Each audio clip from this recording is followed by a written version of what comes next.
नमस्कार दर्शक बंधु।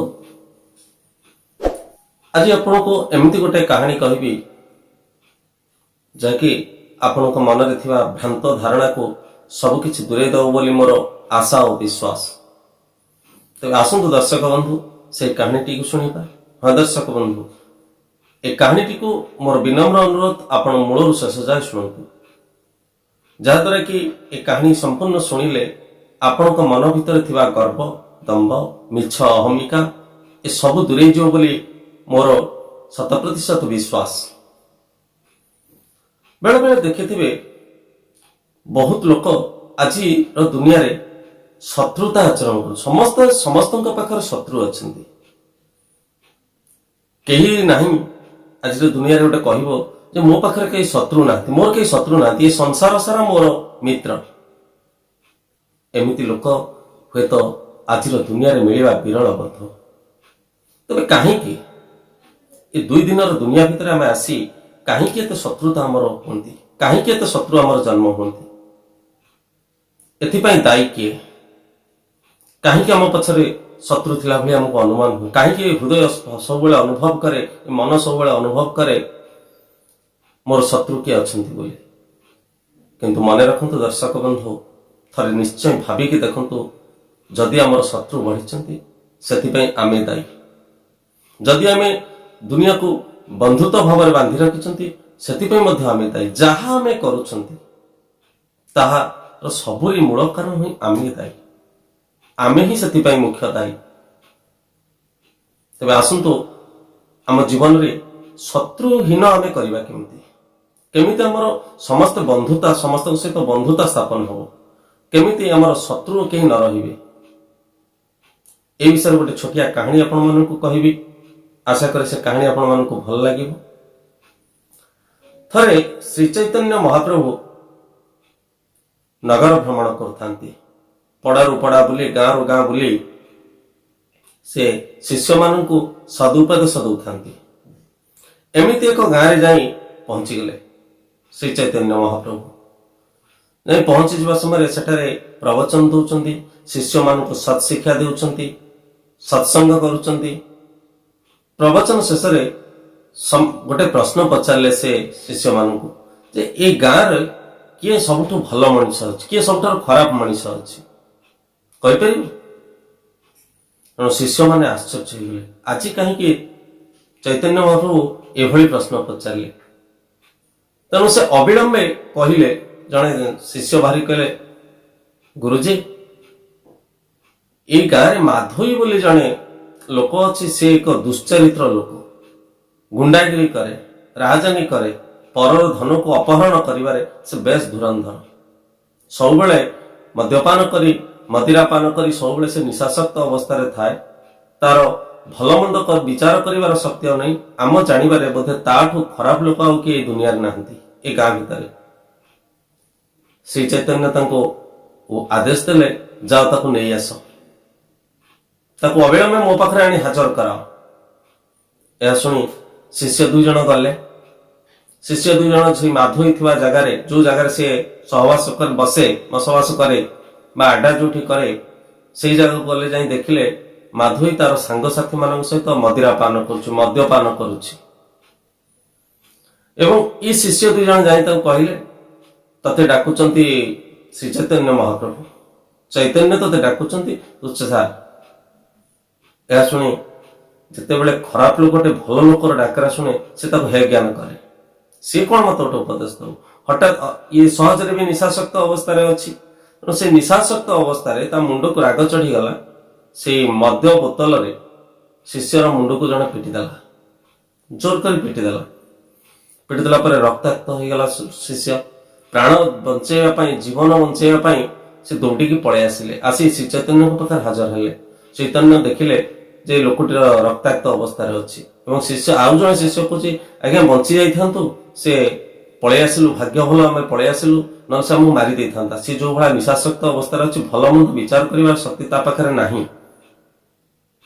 चैतन्य यह शुणी आउ 10 जन शिष्य को पठेले, कहे ठीक अच्छे, तमें 10 जन जाओ, ताको भलरे कहब, जदि से न आसिला ताहले ताको जबरदस्त एठी उठे आनिब। गुरुଙ୍କ आदेश शिष्य मैंने काटि पारलेनी, अविवेक हो अविचार हो काले गुरुंकर अभिशाप पड़ जाव। तेणु 10 जन शिष्य 10-12 जन शिष्य गले से जगह को गला बेलू माधवी तार मद्यप अवस्था अच्छी, निशासक्त अवस्था अच्छी। से जाई ताकू 10-12 जन शिष्य जाई कहले चल तते चैतन्य डाकुचंती, श्री चैतन्य तते डाकुचंती।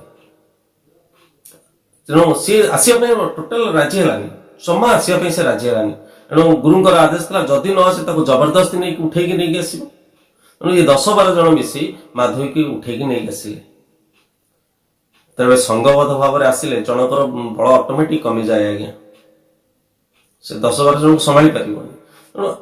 आणला बेले माधवी तार विभिन्न प्रकार कथा चिंता करुच्ची, आज कौन हम कि अवस्था मोर आज हम। निशा टिके छाड़ी जाए, सद्बुद्धि टिके मुंड को आसता है, कौन आज मोर अवस्था हम। एपटे चैतन्य महाप्रभु आउ बाकी शिष्य मान कहले गोटे सुंदर सेज पकई दियो, गोटे सुंदर सेज पकई दियो। से सेज गोटे रेडी कर रख, गोटे प्रस्तुत कर रख। शिष्य मैंने भी आश्चर्य हो जाती, कौन हम कि आज कहीं एमती विचार कौन चैतन्य। तेणु गुरु कहवा अनुजाई आदेश अनुजाई से एक सुंदर सेज पकईदे। माधवी बाटर आसला बेले चिंता करता आज मोर कि गोटे हम, मत कि आज गोटे दंड मिल शास्ति मिल। कारण जड़े लोक 10 जन लोक पार्लानी से हार मानि जा पराजय स्वीकार कर पराजय स्वीकार कर सैनिकर अवस्था कौन हुए, केते दुर्भावना सब मन भीतर आसुए। श्री चैतन्य पाखे जो आसी माधवी पहुंचीगला, श्री चैतन्य ताको देखी कोमल हसटी हसीदे, बहुत सुंदर भाव हसीदे। से हसरे थाए आत्मीयता, तात्सल्यता न थाए, विद्रूप न थाए, से हसरे थाए आत्मीयता। आसी चैतन्य उठी आसिले आसन आसी माधवीर पिठी के आंसुदेले, कहले बाछा शोई पड़ एठी, तुले तार पशा जाओ। सुंदर सज्जा ता भितरे माधवी की ता उपरे शोई देले एवं निजे चैतन्य बसी तांकरी पाद पाखरे माधवीर पाद पाखरे पाद को आंसिले। माधवी हठात परिवर्तन हो गला। इति बड़ मनीष जणे स्वयं भगवान भली मनीष से आज मो पाद स्पर्श करुछंती। हठात तरबर हो उठीगला माधवी, तो हे प्रभु कौन करुछंती, मो भली जणे दुष्कर्मी लोक को, कुसंस्कारी लोक को, संस्कार विहीन लोक को आपण पाद सेवा करी मत लज्जित करंतुनी। कही फटकिनी उठी पड़ा, उठी पड़ला बेले चैतन्य हसुथांती, कोलाग्रत करनेले ताको। हठात माधवीर परिवर्तन हो गला। समस्त शिष्य माने देखि आश्चर्य हो गले, ये की परिवर्तन हठात। जे दस्यु थिला, परधन लुंठन करबा जार अभ्यास वृत्ति थिला, से आज जनक पाखर नतमस्तक हो जाउची, असंभवटा आज संभव हो जाउची। एणे माधवी हाथ जोड़ी दे था, प्रभु मते क्षमा कर, मु मो दुष्कर्म पाई मु आज बहुत चिंतित। आपणक स्पर्श रे, आपणक दर्शन रे मोर सद्ज्ञान उदय होईछि। आपणकर कोमल भाषा, आपणकर कोमल हस मो हृदय को किणी नेछि। मु आजिठु प्रतिज्ञा करि कोछि आपणक पाखरे मु शिष्यत्व ग्रहण करिवि, आउ से मंद प्रवृत्ति करिवि नाही। एवं सेही दिन ठारू माधवी श्री चैतन्यकर जने परम शिष्य हो गले। तापर मुहूर्त आसते जगाई दुई भाई से। कथा कहबार तात्पर्य होछि दर्शक बंधु, शत्रु केवे दुनिया रे सृष्टि होनी, शत्रु आमे ही सृष्टि करिथांती। शत्रु आमरी भावना ही सृष्टि हुए, आमरी वाक्य ही सृष्टि हुए। जिह्वाग्रे बसते लक्ष्मी, जिह्वाग्रे मित्र बांधवा, जिह्वाग्रे वंदनम प्राप्तम, जिह्वाग्रे मररम ध्रुवम। तेणु आमरी जीभ ए दुनिया रे शत्रुता सृष्टि करे, मित्र भी सृष्टि करे।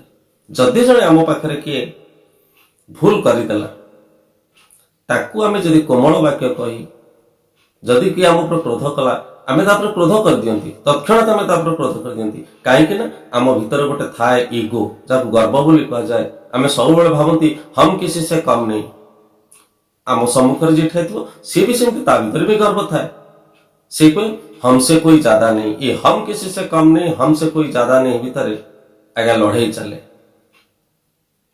से कहे मु कम नहीं, ये कहे मु कम नहीं, मु प्रतिशोध नेबी, से कहे मु प्रतिशोध नेबी। यही भली भाव ही शत्रुता सृष्टि हुए।